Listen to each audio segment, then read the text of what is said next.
You're listening to the Hunt Suburbia podcast. I'm your host, Pat Guyette. Big bucks I've been dreaming often, every night till I'm in a coffin.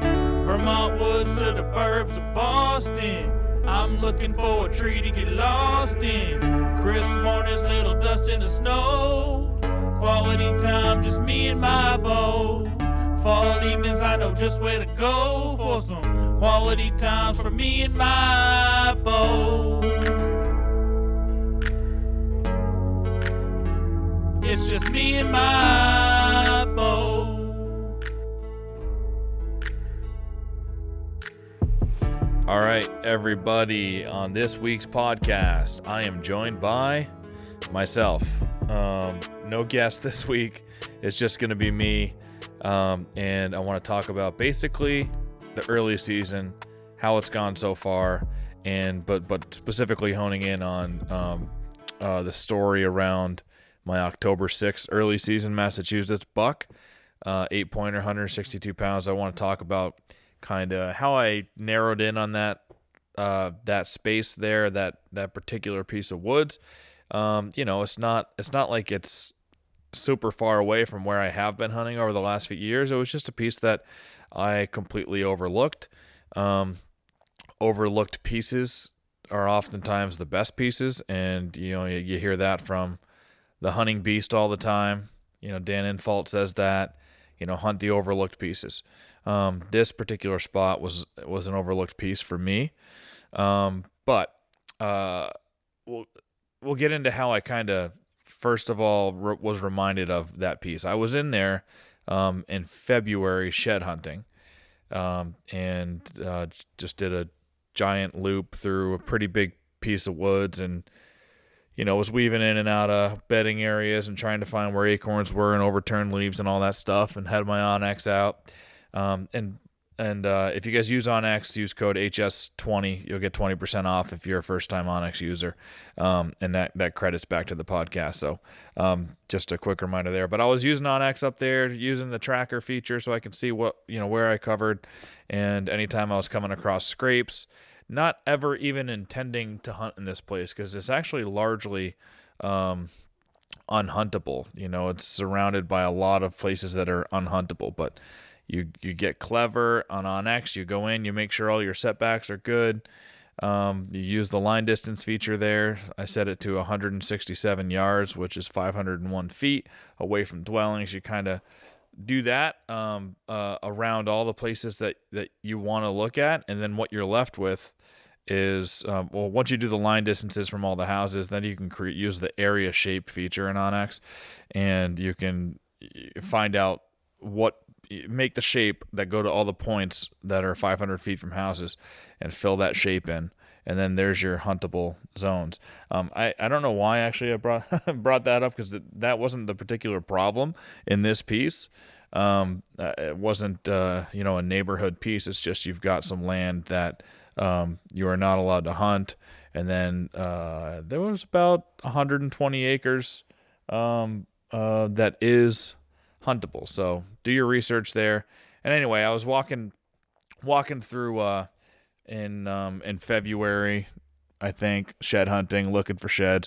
And anytime you're doing that, it's intel for hunting. Don't think you're just out there shed hunting. You are hunting. And so I would find scrapes, and I marked scrapes. I always mark scrapes, no matter where I am. If it's an unhuntable piece, if it's whatever, just mark scrapes. Maybe you're going to want to put a camera up on that in the future. For instance, this year, there's another place that is a sanctuary nearby, no hunting allowed. And I haven't seen a lot of the bucks that I've been hunting the last 2 years that are mature bucks that I would love to see on camera again this year and have a shot at killing one of them. I haven't seen them in any of my other cameras, where I've had cameras and where I've been hunting the last couple of years. Those bucks have vanished, at least 2 really good ones. But I know they're alive because I had videos of them in January and February this year. So they're alive unless they got hit by a car or EHD or something. So I put a camera, one of my cameras, I think I've got 20 22 or something right now, but I put one to be my eyes over in a sanctuary that you can't hunt, because I wanted to see if those bucks that have gone missing from here were over in that sanctuary. And because that would be a piece of the puzzle for me, that, all right, these bucks do wander over there, and I assume they do. There's woods that attach to it all the way to get there, and it's only really about 2 miles away from where I usually see these bucks summer and where they are during the fall, all last year during the fall. So it's not super far away, and I just wanted to see. So I put a camera over there and put it on a scrape, and I had a scrape marked from shed hunting that area the year before. So it's like, all right, that, because I marked that, it helped out with what I wanted to do this year, which was rule out or realize that a lot of my bucks, that's why I'm not seeing them, is they're over there. Now, I did end up finding one on that camera in the sanctuary. I found one buck that I was hunting that I hadn't seen, so at least one of them was there, but I'm still missing quite a few. And there was I put it up on a nice scrape in there. I peed in the scrape, and I've had probably 7 or 8 different bucks hit that scrape since I put it up. A couple of really nice ones, some old bucks with really big bodies, but not super big racks. And but I did locate one of my missing bucks over there. So anyway, that's what I'm doing when I'm shed hunting back this February. This place that's largely unhuntable. I didn't even think to investigate more to find huntable pieces around it at the time, because honestly, I didn't find a ton of sign, didn't find any sheds, whatever. I was just following tracks, hitting bedding areas, checking beds, marking scrapes, marking food sources. And this year, because I haven't found a lot of my local bucks, and I didn't really have anything consistently hitting my cameras as opening week was coming up, I was like, all right, I've been hammering these same 5-6 places that I, been hunting hard and figuring out over the last couple of years, and there's nothing hitting regularly on camera to hunt the first week that I'm confident in. I'm going to use this to go explore new places, or places like I was just mentioning that I overlooked, but I had never had cameras in, never really had gone back close to a season to scout it. So I went in and I brought cameras. And also, like, I think a lot of it has to do this year with the spotty acorns. There hasn't been a lot of acorns in my traditional acorn spots. There is actually hardly any. So that forced me to expand, and I went on a mission about a week before the season. A couple of days during that week, I was like, I'm just going to go looking for acorns and where acorns are dropping. So again, I used Onyx and used the feature that has the acorn producing trees. It's an overlay, a layer. And I kind of used that and looked to see where there was lots of orange, which is the oak producing, and just kind of would go with one spot one day, go another spot the other day, and just kind of scour the woods. So it did not take me. I went up into this spot and I was like, oh, wow. Like pretty much right off the road, I'm seeing acorns, a lot of acorns everywhere. And just going up and down that ridge, I mean, it's got lots and lots of oak trees, and almost every one were dropping acorns. And there were fresh piles of deer poop everywhere. There were big clumps, that I identify as a buck clump, and those were all over the place up there. So I had a couple cameras with me, dropped them in different locations, put one camera on a double scrape, a nice double scrape that I had marked on Onyx from shed hunting. I put the camera on that. The scrape hadn't been opened naturally, so I opened it, peed in it, and let the camera sit for a week. I had another one just higher up on the ridge in a whole bunch of acorns in a place where I found a lot of concentrated piles of poop. So I was like, they're probably feeding in here a lot. I'll put a camera up there in the feed, and then one down a little lower on the ridge on a double scrape. Let them soak for a week, went back. Now this is the Saturday. The next time I went back was the Saturday, 2 days before the season opened. I went in there, checked those cameras, and there were 5 bucks on the double scrape camera that went through. A nice, really nice 9-pointer. This 8-pointer that I ended up shooting wasn't on that camera, but there was another 8-pointer a smaller one.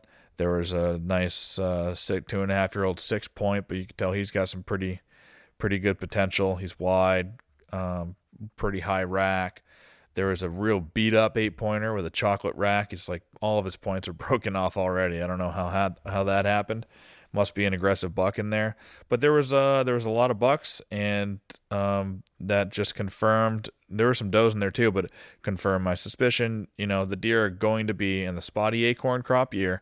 They're going to be where there's tons of acorns, and this place was littered with acorns. So I knew this was going to be a spot I was going to jump into the first week anyway.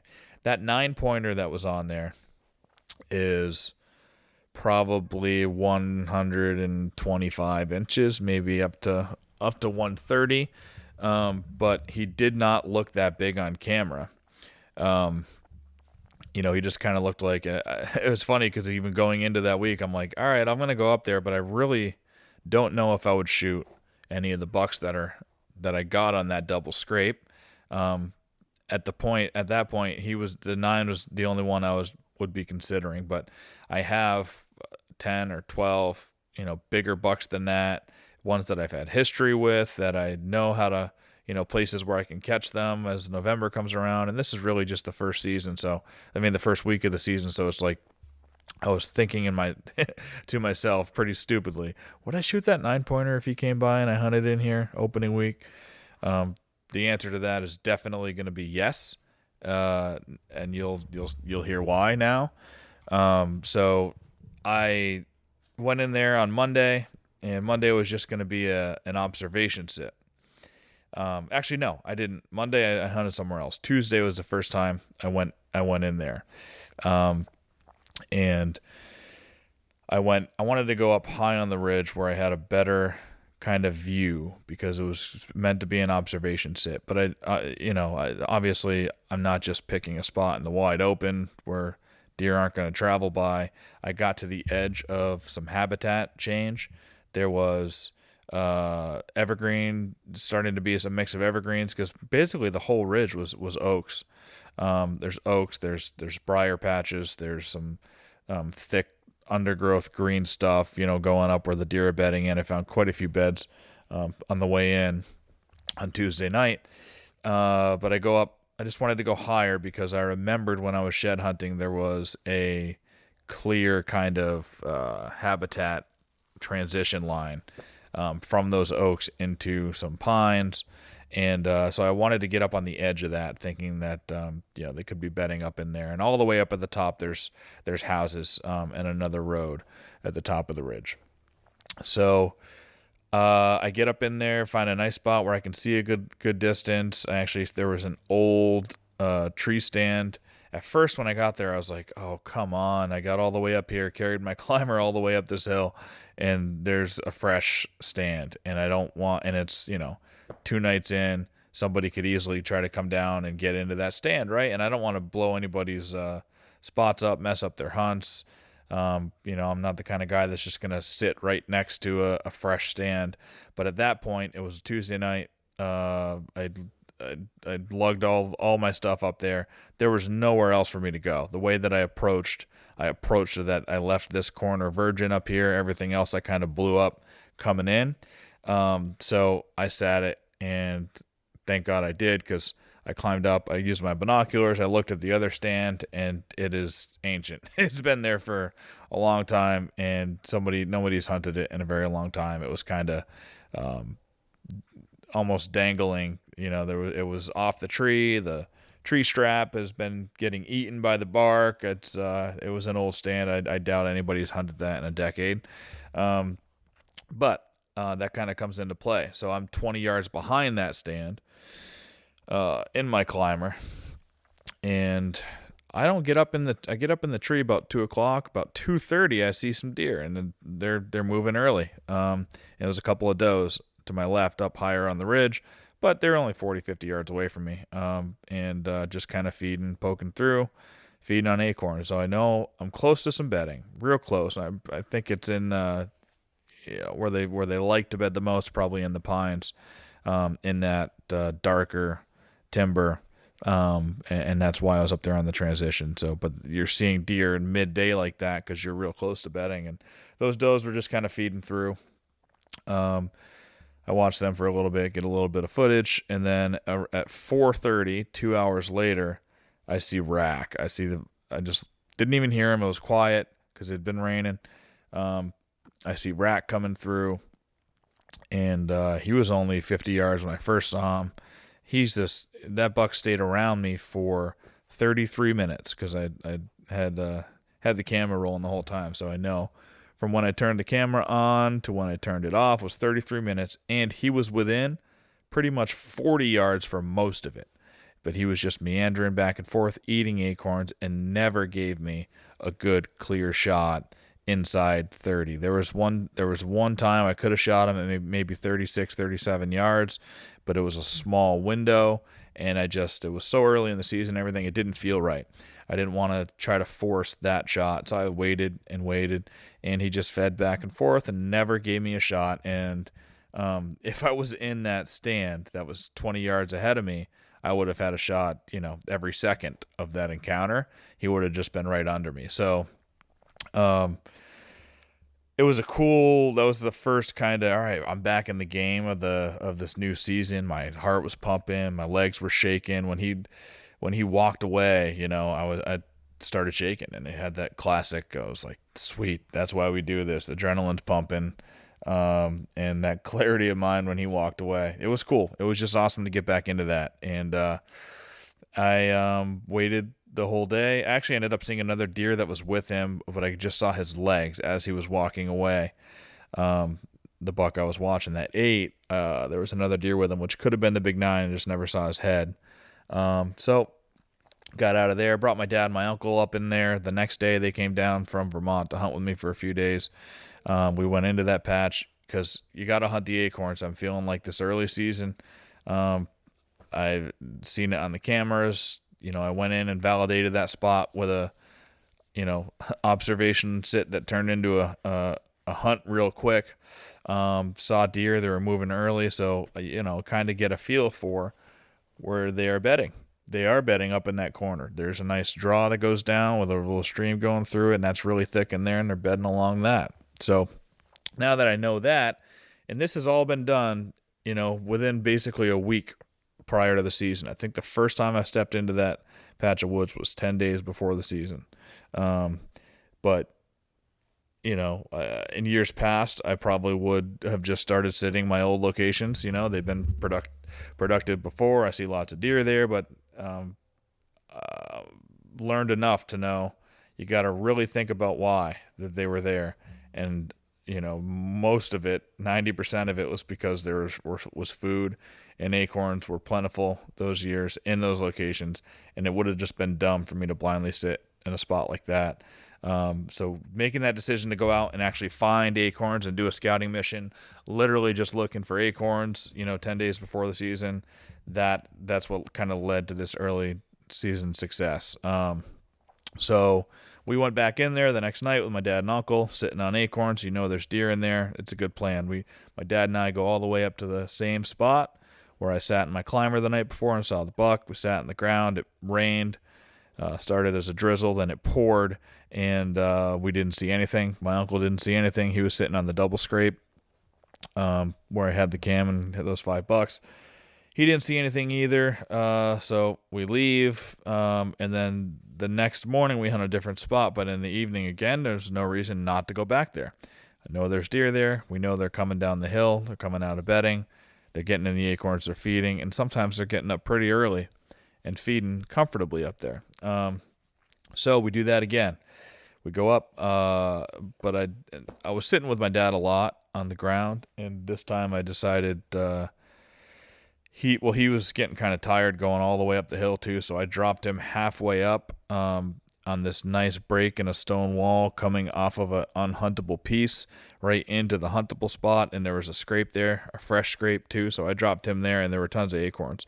So he was there, my uncle back to the double scrape, and I went up to the top where I had sat the last 2 days, but this time with my climber, I just moved it 20 yards closer, and And so I was in line with that old stand, but I was also about 20 yards further up the ridge, closer to bedding.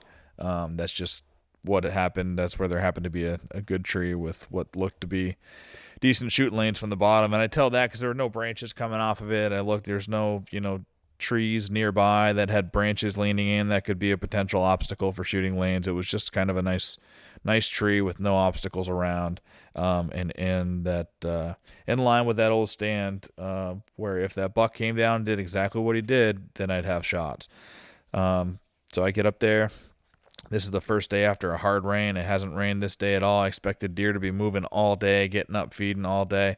But I didn't see anything all the way up till 5:25. I was kind of getting like, where are they? They got to be moving.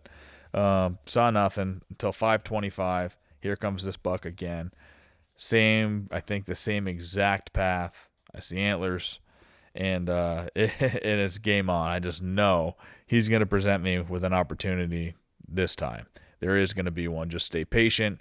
So 7 minutes of him meandering in, back and forth, 30 yards. I knew he was coming in even closer than 30, but he still hadn't, even at 30, hadn't presented me with a great shooting lane yet. 7 minutes, go by. He steps into a 20-yard shooting lane. On the video on YouTube, it kind of looks like, you'd say, why would he shoot him there? Keep in mind when the camera angles, the camera's down low, I'm standing, I'm higher, I'm off to the right, the camera's way off to the left. The angle the camera's looking at it is not the angle that I'm at. It was the perfect shot. He was a little bit quartering to me at that point, but barely. The camera again makes it look like he's quartering a little bit harder, but he wasn't. And I let an arrow go at 20 yards and break his shoulder and go right through the heart and two lungs, and watched him go, watched him run, and then heard the crash. It was only 40 or 50 yards away or so. Heard the crash. He was dead. Could see his white belly from the stand, and it was just an awesome feeling. That first buck again, first deer every year, back in the game. Feel like the little bit of pressure's off. You brought some meat home. It was incredible. And the reason I say how stupid of me it was to be thinking, and asking myself and asking other people, what do you think? Would you shoot this buck if he came, the first week? Do I hold out for some of these other bigger bucks that I know are around? And that was the 9-pointer on that camera. Well, come to find out, this 8-pointer he's considerably smaller than that 9-pointer by probably 15 inches. But when you're in the game and you're up in your stand and there's a buck coming in and you start getting excited about it and your adrenaline is pumping, the score doesn't matter at all. And that was just something that I was reminded of with this buck. It's like he ended up, I think I green scored him 112 or something like that.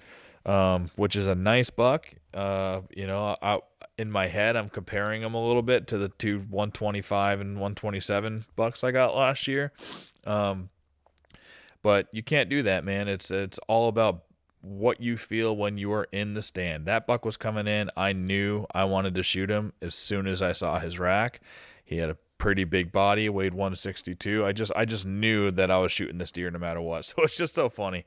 Like, a week before the season, getting the 9-pointer on camera, which would have scored much higher than this buck that I ended up shooting.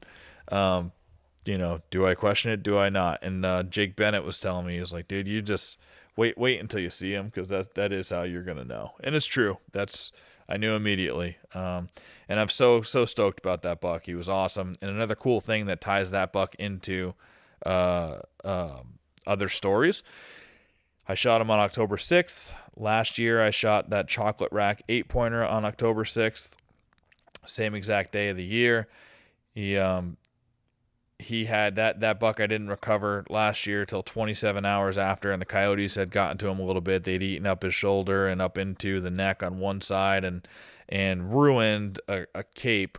So I had that 8-pointer Euro mounted.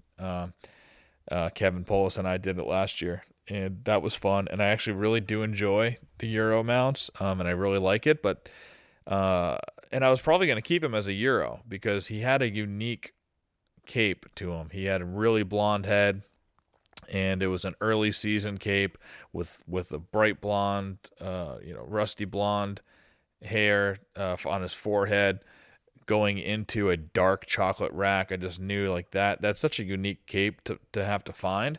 And this buck that I shot not only on the same day as the buck last year, but it had that blonde forehead, so I was able to save this one's cape. Brought it down to Northeast Taxidermy the other day. I did a quick podcast down there while I was there as well that we'll be putting out on the channel. But he's gonna put the antlers from the chocolate rack last year, which was shot on October 6th, on the cape from this year, which was shot on October 6th. And then I'm going to Euro this year's buck. So it's pretty cool. It's definitely, he's a smaller body and younger deer than that chocolate rack. So he's going to be a little bit smaller than, if I would have been able to get his original cape done. I think he was really close to a 200 pounder, if not more than 200 pounds. He was a really heavy deer. And he was 5.5 or 6.5 years old. And this buck, I think, was 3.5 years old. And he had a good sized body, just a shade probably under that chocolate rack buck. But it was really cool how I'm going to be able to make both of those bucks into the same piece of art done by Northeast Taxidermy. I know Joe's going to do a great job down there. And it just, the story kind of aligns and makes it even better that I decided to shoot that buck, and really adds to the story. So that's kind of it for the first week of the season. My dad and my uncle were here. We didn't get much action. My uncle did shoot at 2 deer, shooting on from the ground with a crossbow. He was sitting in some really thick stuff. He just didn't have great shooting lands. Both of his bolts got deflected. He didn't injure either of the deer, but he only saw 2 deer, and he shot at both of them. Complete misses.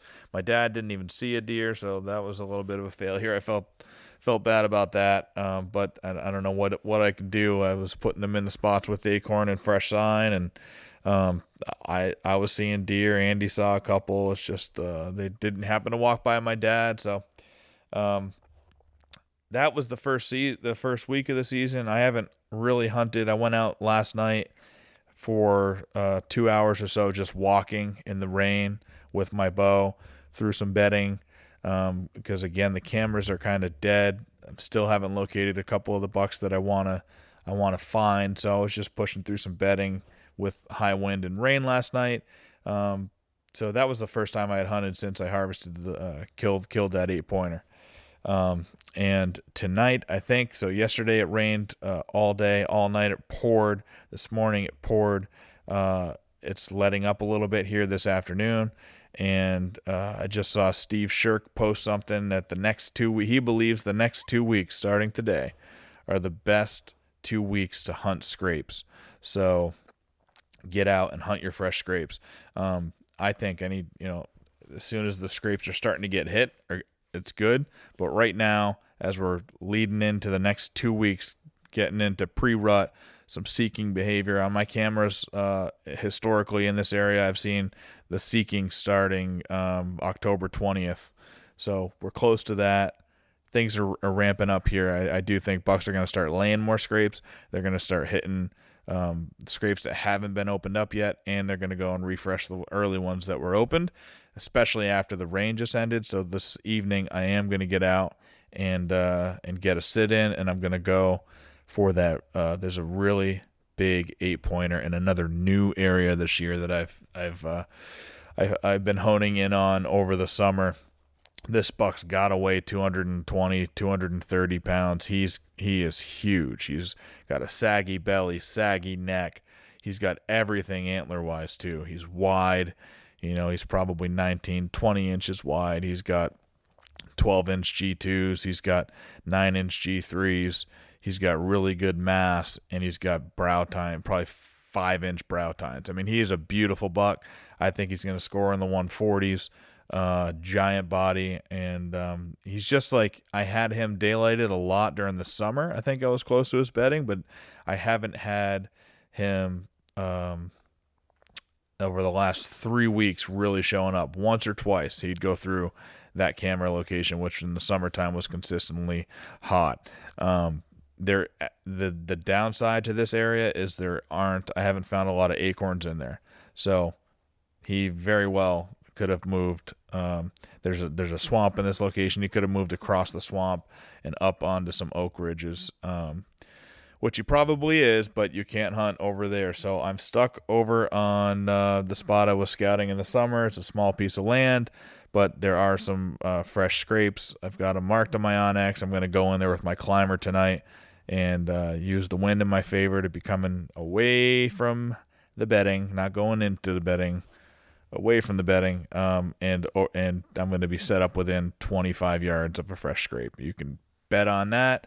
Odds of him coming out probably really low, but I'm going to be in the game for him. And now that I've got one of my buck tags filled, I am saving the second buck tag for a really big deer. So I'm going to be passing. Hopefully I get some good footage of me passing some smaller bucks, which might be really nice bucks. Again, I won't know until I'm in the stand and they're right in front of me, but right now I'm saying if a 120 comes by, I'm going to let him go because I really want to get this 140 or one of the probably 10 other bucks that are 135 plus that I have on cameras. And there's a lot of the season left, so there is absolutely no pressure right now. And I would feel fine passing a nice buck if given the opportunity and sharing all that on film and footage and everything with you guys. So that's about, I think, all the rambling I can do about the early season and what's going on and strategies. But I wanted to, there was in bowhunting.com I saw the other day on Instagram, there was an article that was called the seven habits of an unsuccessful bowhunter. So I went in to read that, and I thought it would be helpful to share that with you guys and kind of talk about that a little bit. So number one, and I don't think they were listed in any particular order, but the first one was, and again, this is 7 habits of an unsuccessful bowhunter. So you don't want to do these things. The first one is you oversleep. And I'm sure a lot of people do that. I've been pretty good in my hunting career, at least with if I want to get up and hunt the next morning and I know it's going to be a good day, I am up. No questions asked, no excuses. You're up early. The only time that had, like the other day, I was going to go out like 2 or 3 mornings ago. It was decent weather, and I did oversleep on that day. But when you got one buck tag filled, again, the pressure's off a little bit. You don't have to go as ham on it. But if your hunting time is limited and you got a really good day, good weather coming in, like you cannot oversleep. Just get up and get out there. Do not give up that morning sit. And again, my buddy Chris Rice probably hates that I bring this up again, but there was that morning a couple last year. I was up in Vermont hunting. He asked if he could hunt one of my stands. I said, yeah, dude, go into this one. There'd been some good activity on cameras there, and it was a hot stand, November stand, perfect rut spot. And he was like, cool, I'm going in. I'll be there in the morning. And I was in Vermont and was getting texted the pictures of a nice 8-pointer, probably 125, 130 inch, standing in the scrape that was 18 yards from that stand, and he was there for 10 minutes working that scrape. So it would have given him a lot of nice shot opportunities, but he decided to oversleep that day. And that is happening all over the country to every single one of you guys. If like you don't know, if you oversleep, you don't know what you missed that day. And if you have a camera there, you might know, and it might suck. But you got to get out there when you can. So that was one of them. The next one was you count on your trendy gear more than woodsman skills. So that's 100% correct. You do not need. It's nice to have good gear for sure. If you can afford it, and you have you've got good gear. It's going to make the hunt more comfortable. Do you need camo to kill a deer? No. Does it give you a better opportunity? Of course. I do think there's a percentage, It might give you a 20% better chance or 15% or something, But if you're all the way up into a tree anyway, like, it probably doesn't matter that much. If you're ground hunting, it's going to matter more. But still, I've killed deer in flannels and jeans, and a lot of you guys have. So don't think that the gear is going to save you ever.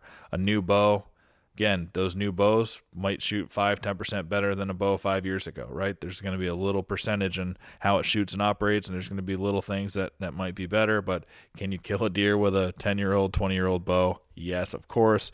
So just don't think that any gear, anything that you have that's just a material thing, is going to be the reason for your success, because it's not. You got to get out there, boots on the ground.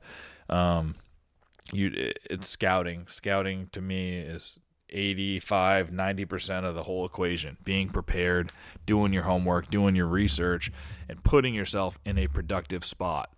That's the majority of it. Then you got to be a great shot with your bow. You got to be able to execute. It's playing the wind, of course, but again, notice all of those things that I said are actions. They're not pieces of equipment that are going to make you successful. So I like that one. The next one was you hunt the same stand over and over without results. And that kind of goes back to what I was just talking about. I could have sat in stands this first week because I've been successful there before, but I would have been sitting in stands that are most likely not going to be producing deer right now because there wasn't any acorns around them like there was in previous years. So don't just hunt the same stand over and over and over again because you killed a deer there once 5 years ago. That's what it says here. You killed a nice buck there 5 years ago. Cool. Go to that every once in a while. Maybe it's a great rut spot. If the food's there, it's good too, but there's got to be a bunch of reasons. Don't just go there because you had success there before. You have to think about why you were successful that time. And move. Find new spots. Again, boots on the ground. Find fresh sign. In spotty acorn years like this, you have to go find the acorns. Go find them. And don't go back to the old faithful spot over and over again. But in that same vein, and what I don't think this is talking about when it says hunt the same stand over and over without results, I don't think it's trying to tell you not to hunt the same stand. If there's a reason to be there, like I was this first week, I knew there were deer in the area. There's tons of acorns. There's a lot of fresh deer scat. I have no problem hunting that stand over and over and over for 4 or 5 days, especially if I'm seeing deer, if cameras around me are firing, and the acorns are there. I just knew that's a matter of time. And also my access going in there, was really good. I wouldn't go in there if the wind was blowing up into the bedding. Let's put it that way. The wind coming out of the bedding and the way I was accessing it, I didn't think I'm doing any damage going in there over and over again. And then the third night in a row paid off. So I don't think that's what that's talking about. I'm actually not afraid of hunting the same stand over and over again if it's a good stand with deer activity happening and you're not noticing a drop-off in activity because of you going in and out. So just wanted to make that distinction. The next one, you play with your milkweed more than you practice with your bow. This is obviously, it's a super specific one because the writer here, I'll just read what he wrote. I recently watched a deer hunt on YouTube that featured a hunter that had evidently just figured out the ability to use milkweed as a wind indicator. He proceeded to school his audience on how slick the use of milkweed is, to always know the wind direction. He flicked it, shook it, and blew it off his hand for a ridiculous amount of time throughout the video. However, when a deer showed up, the poor guy missed the 15-yard shot big time. His excuse? Well, I hadn't had the chance to practice much lately. It's another classic case of being more focused on gear and social media trends than the task at hand, putting an arrow through the vitals of a deer in bow range. Make sure to practice with your bow throughout the summer and the season, even if it's just shooting one arrow a day. So that's, again, it's just kind of like part two, to it's like a footnote to the don't think the gear is going to get it done for you comment. So milkweed is a great tool. You don't need to be flicking that thing every 2 minutes. If you're doing that, if you're obsessed with the wind that much, it's probably gonna make other parts of your hunt suffer as well. I 100% you have to play the wind, but check it once every 10 minutes if you have to, not the entire time. All right, another habit of an unsuccessful bow hunter.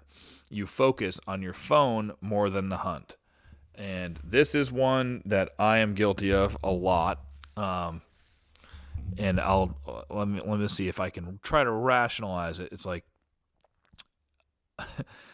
you can't, because I have missed an opportunity. The first year I ever bow hunted in Massachusetts, I was sitting on the ground next to a pine tree, and I was looking at my fantasy football team and the updates. When was that? I think it was Saturday or Thursday night football. I was looking at something. I definitely wasn't hunting on Sunday, but a buck came in, and I didn't even realize it. It was after a rain, so it was quiet, and he was only 15 yards away from me, had his nose in the air, sniffing. He could smell me. He didn't see me at that point yet, but he was already too close for me to make any moves on the ground, pivot, bring my bow up. Never ended up killing that deer. If I wasn't looking at my phone, I probably would have killed that deer that day, and he would have been my first Massachusetts bow buck. But I didn't. And what happens now is I get up into my stand, get settled, get everything ready, do all of do your range finding, do that over and over again. I also probably do range find once every 20 minutes, 15, 20 minutes, just to stay sharp. Even range find some trees. That one's at 27. This one up here is at 20. If he walks in the middle, it's somewhere between 27 and 20. But you forget that after a little while, and you got to range again. So I do that a lot. But after I'm done ranging, pull out your phone. Something to pass the time a little bit. And I think that's fine if it's a loud day, if it's a crunchy day, if you're going to be able to hear the deer before you see them, then that's a day where it's probably not very detrimental to your hunting to pass the time on your phone, read articles, scroll through Facebook, whatever, Boston Bowhunter, go to Bow Site, do all that. It's fun. You're still thinking about, talking about hunting, doing that kind of stuff. So you're still kind of in the hunting game there. And if you hear something, you're going to have plenty of time to put your phone away. But in days where it rains or it's raining, I try not to be looking at your phone too much, because those deer will sneak right up on you. But again, it's like this day and age, a lot of us were accustomed to looking at our phones, to using it for entertainment, to pass the time, reading articles. I read my news, all that stuff on there. So I don't think we're going to, I think the new age of deer hunting, probably it's going to be hard to eliminate that, especially with new hunters coming up that are just kids now, or teenagers.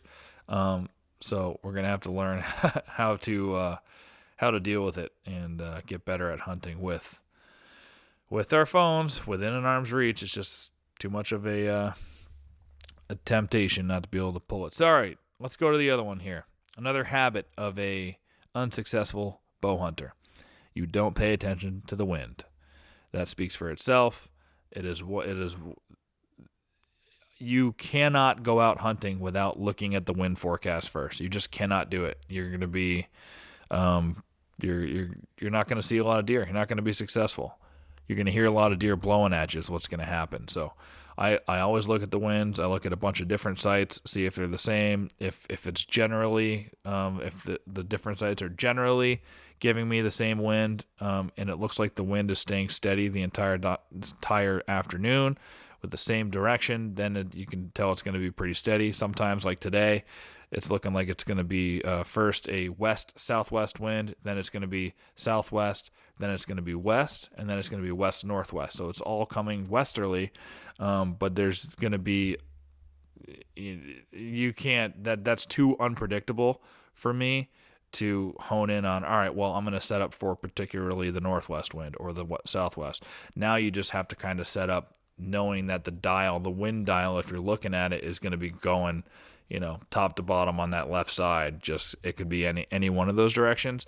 So you want to choose a stand where any one of those isn't going to blow your scent right into the bedding that you're hunting. So it's just a little different part of the game, but that's what's happening tonight. And yeah, if you don't pay attention to the wind, you're going to be an unsuccessful bow hunter. Another one, you fail to scout or hunt fresh sign. Again, another thing that even we just talked about this 8-pointer I killed. It was because I scouted, even though, you might think it's too close to the season, 10 days. I learned about this spot 10 days before the season. And it was smoking fresh sign, lots of acorns, had to hunt it. I just knew I had to be there. So again, scout fresh sign. It also kind of ties into not sitting in a stand that's unproductive, just because you happen to have success there before. So that's it. Those are the 7. That's from bowhunter.com. So giving them the credit. Just thought it was a cool idea to bring up and kind of go through that with everybody. But I'm going to wrap this one up. This is a audio only podcast. I just realized I probably should have been filming. But we'll put something in the background, some trail cam videos or something. So there's something to watch if you like watching on YouTube. But might be a better one just to listen audio wise. And good luck with everybody out there. Good luck. Get some nice deer. Have some fun. Shoot what you want to shoot. And I'm going to go sit a fresh scrape tonight on one of the biggest bucks that I've had in recent years around here. Just an impressive deer. Hopefully he comes in. If he doesn't, it's a nice sit anyways. And we'll see you guys again next week.